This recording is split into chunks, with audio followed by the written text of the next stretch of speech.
उच्चतम न्यायालय के मुख्य न्यायाधीश न्यायमूर्ति एन.वी. रमणा से राज्य के मंत्री तलसानी श्रीनिवास यादव ने आज एसआर नगर स्थित उनके निवास पर जाकर अनौपचारिक भेंट की। भारत के मुख्य न्यायाधीश का पदभार ग्रहण करने के बाद पहली बार हैदराबाद नगर पधारे सीजेआई का मंत्री ने पुष्पगुच्छ तथा शाल से सम्मान किया। इस मौके पर दोनों ने लगभग 40 मिनट तक विविध विषयों पर चर्चा की। मंत्री तलसानी श्रीनिवास यादव ने सीजेआई को अपनी ओर से विशेष शुभकामनाएं भी दी। राज्य के मंत्री श्रीनिवास गौड़ ने कहा कि सरदार सर्वाई पापन्ना सभी जाति धर्मों का समान रूप से आदर करने वाले महान बहुजन सम्राट थे। तेलुगु भाषा चैतन्य समिति तथा लक्ष्य साधना फाउंडेशन के तत्वावधान में पापन्ना पर प्रकाशित काव्य संकलन का मंत्री ने अपने निवास पर लोकार्पण किया। मंत्री श्रीनिवास गौड़ ने बताया कि सर्वर पापैया पर रचित इस पुस्तक में महाराष्ट्र, कर्नाटक, आंध्र प्रदेश तथा तेलंगाना राज्यों से संबद्ध 100 कवियों द्वारा रचित रचनाओं का यह एक बृहद संकलन है। इस कार्यक्रम में बड़े साहब, ओमकार, मल्लैया, भीमैया, जनार्दन सहित अन्य कई लेखक उपस्थित थे।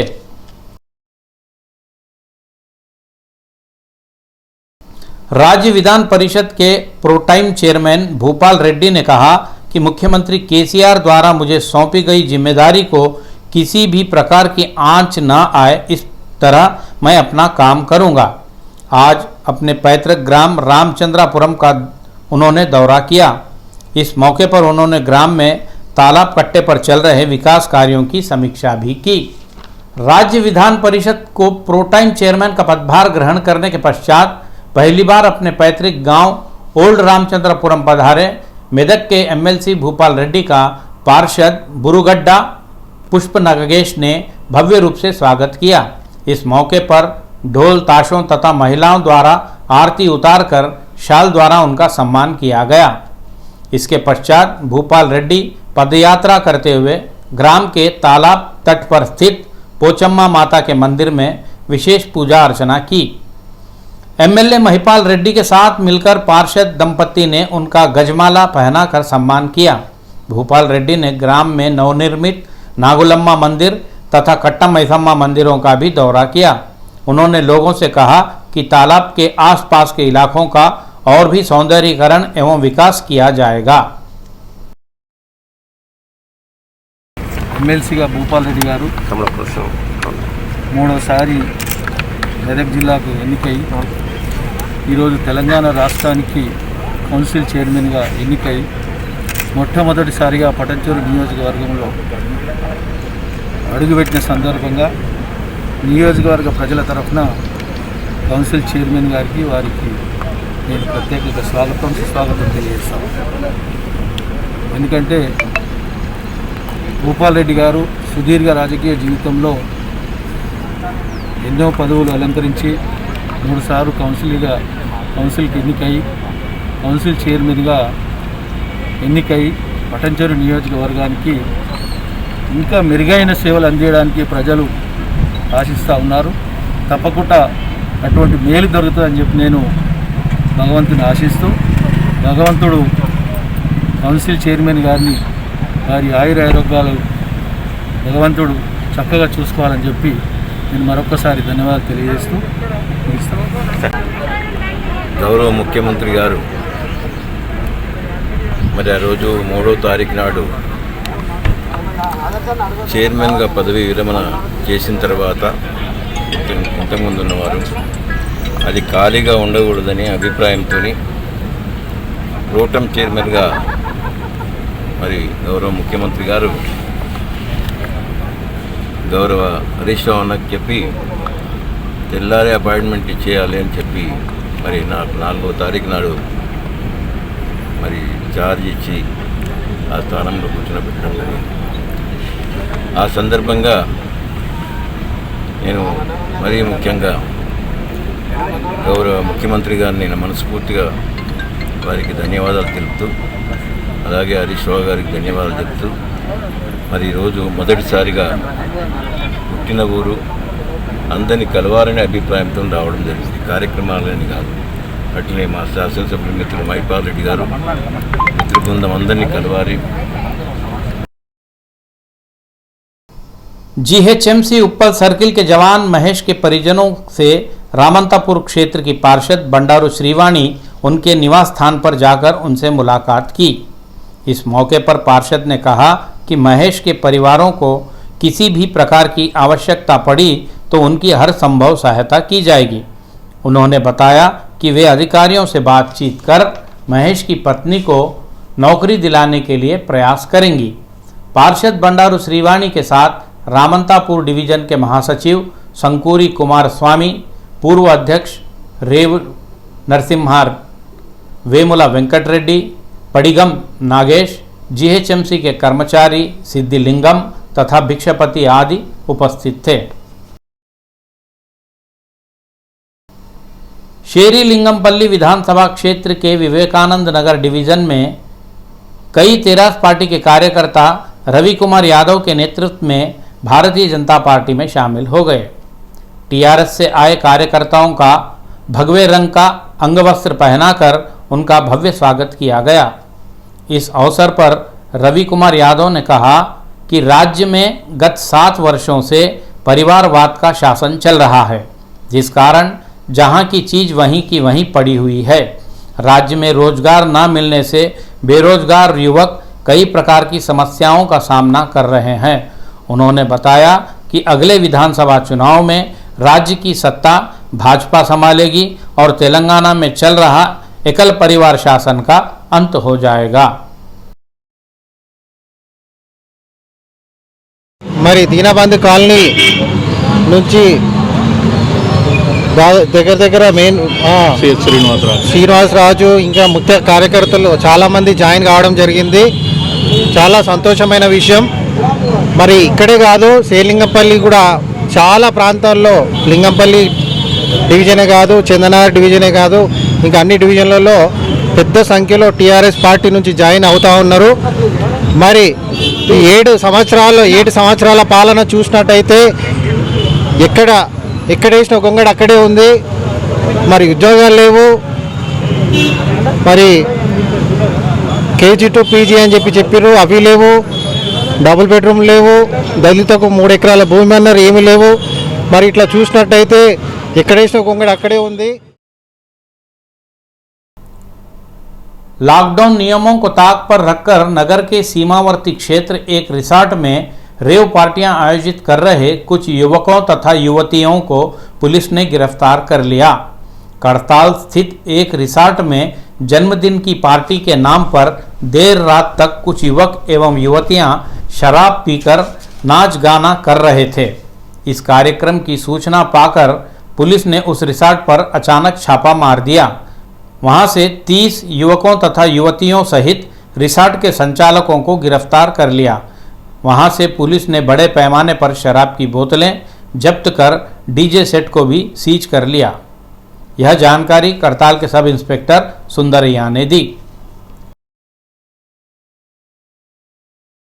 నిన్న రాత్రి మందాస 12 గంటల ప్రాంతంలో కడతాల్ మండలంలోని వైఎక్స్ రిసార్ట్స్ ఫామ్ హౌస్ అనే దాంట్లో అనుమతి లేకుండా కొంతమంది బర్త్డే పార్టీ నిర్వహిస్తూ డీజేలతో సౌండ్ పెడుతూ కొద్దిగా పార్టీ నిర్వహిస్తున్నట్టు మాకు ఇన్ఫర్మేషన్ అందింది. దీనిపైన మేము మరి ఎస్ఓటీ పోలీసులు దానిపై రైడ్ చేసి 40 మంది వ్యక్తులను అదుపులోకి తీసుకున్నాం. దీని మెయిన్గా ఆర్గనైజర్స్ జీషాన్, భరత్ అండ్ వరుణ్ అనే వారిపైన లాక్డౌన్ వైలేషన్ కింద కేసులు బుక్ చేసి వారిపై చర్య తీసుకుని వాళ్ళని అదుపులో తీసుకుని వారిపై చర్య తీసుకోవడం జరుగుతుంది. हबीबनगर पुलिस थाना परिधि में 2 दिन पूर्व एक जन्मदिन समारोह में तलवारों के लहराते हुए नाच गाने की घटना को लोग भूले भी नहीं थे कि कल रात कोविड नियमों का अतिक्रमण कर कुछ लोग संगीत कार्यक्रम में किन्नरों के साथ बड़े पैमाने पर नाच गाना कार्यक्रम आयोजित किए। विवाह पूर्व आयोजित किए जाने वाले कार्यक्रमों के अंतर्गत कोविड नियमों को धत्ता बताकर नृत्य कार्यक्रम आयोजित किया गया। इस वैवाहिक संगीत कार्यक्रम में सैकड़ों लोग विविध दलों में बंटकर कम से कम मास्क भी न पहनकर इन कार्यक्रमों में भाग लिए। इस कार्यक्रम की सूचना पाकर वहां पहुंची पुलिस ने कुछ लोगों के खिलाफ मामले दर्ज किए। यह ऐसा हो तो सुबानपुरा दरगाह शाह खामोश निवासी अमीर की बहन के विवाह के मौके पर मेहंदी की रस्म का कार्यक्रम आयोजित किया गया था। दरगाह शाह में स्थित श्मशान वाटिका में रात 11 बजे के समय डीजे सिस्टम लगाकर संगीत की धुन पर भारी संख्या में युवक थिरकने नाचने लगे। उसी समय वहां से गुजर रहे 2 किन्नरों को कार्यक्रम में बुलाकर उनके साथ डांस करने लगे, जिसका वहां उपस्थित कई युवकों ने अपने सेल फोनों में वीडियो भी बनाया। वे सभी वीडियो सामाजिक माध्यमों पर वायरल हो जाने से यह बात पुलिस की निगाह तक पहुंच गई। इंस्पेक्टर सुरेंद्र ने बताया कि कार्यक्रम स्थल से एक डीजे सेट जब्त किया गया तथा 5 लोगों के खिलाफ मामले दर्ज किए गए हैं।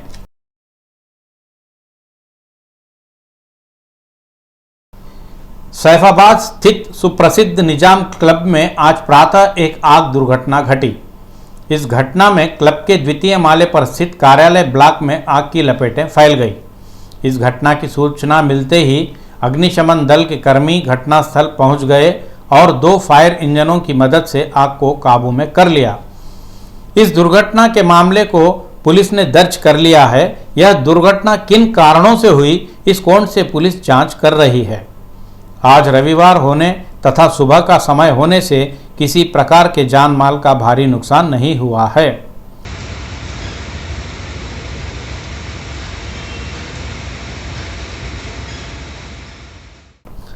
राशन की दुकानों द्वारा गरीबों को दिए जाने वाले चावल को ब्रेक लग गया है। मुफ्त दिए जाने वाले आपूर्ति कार्यक्रम को 5 दिनों में ही रोक दिया गया है। यह ऐसा हो तो विभाग के पास आवश्यक चावल का भंडार तो है, लेकिन उनका परिवहन करने वाले वाहन उपलब्ध नहीं है, जिस कारण राशन की दुकानों पर ताले लग गए हैं। अभी 1 लाख तक सफ़ेद राशन कार्ड धारकों को मुफ्त चावल प्राप्त होना बाकी है। लोग अपने चावल को प्राप्त करने का इंतज़ार कर रहे हैं। वहीं दूसरी ओर डीलरों द्वारा धनादेश डीडियाँ जमा करने पर भी उन्हें जनता से वितरित किए जाने वाले चावल की सप्लाई नहीं हो रही है। इस कारण राशन की दुकानों के संचालक नो स्टॉक का बोर्ड लगाकर उपभोक्ताओं को वापस लौटा रहे हैं। ज्ञातव्य है कि राज्य में वर्तमान कोरोना परिस्थितियों के चलते प्रत्येक सफ़ेद राशन कार्डधारी परिवार को प्रति व्यक्ति 15 किलो के हिसाब से चावल देना है। राज्य भर में कुल 87,54,000 राशन कार्ड हैं, जिसके कुल लाभार्थी 2,84,00,000 लोग हैं। इन लाभार्थियों को प्रतिमाह ₹1 प्रति किलो चावल के दर से 6 किलो चावल दिए जाते हैं। इसके अनुसार प्रति मास 1,78,000 मैट्रिक टन चावल वितरित किया जा रहा है। सरकार ने इस बार 9 किलो प्रति व्यक्ति की दर से कुल 15-15 किलो चावल निःशुल्क जारी करने का निर्णय लिया है।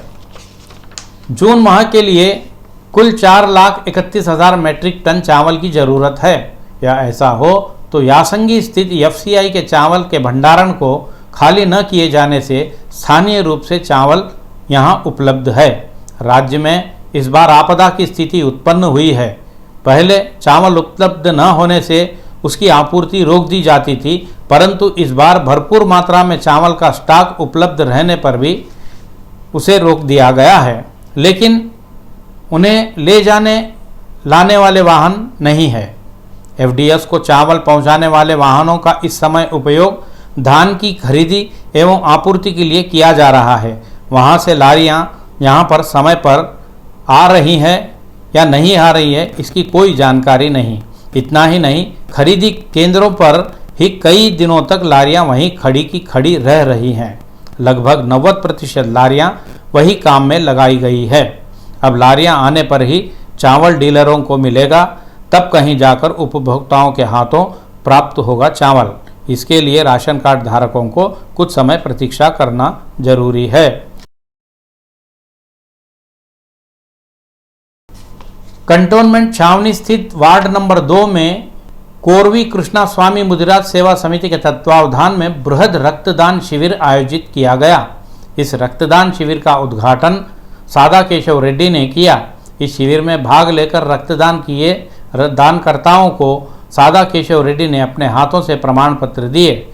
उन्होंने इसी मौके पर कहा कि इस कोविड संकट काल में रक्तदान शिविर आयोजित करना बहुत ही अभिनंदनीय बात है। इस अवसर पर कंटोनमेंट मुजरात संगम के नेता, कार्यकर्ता आदि उपस्थित थे।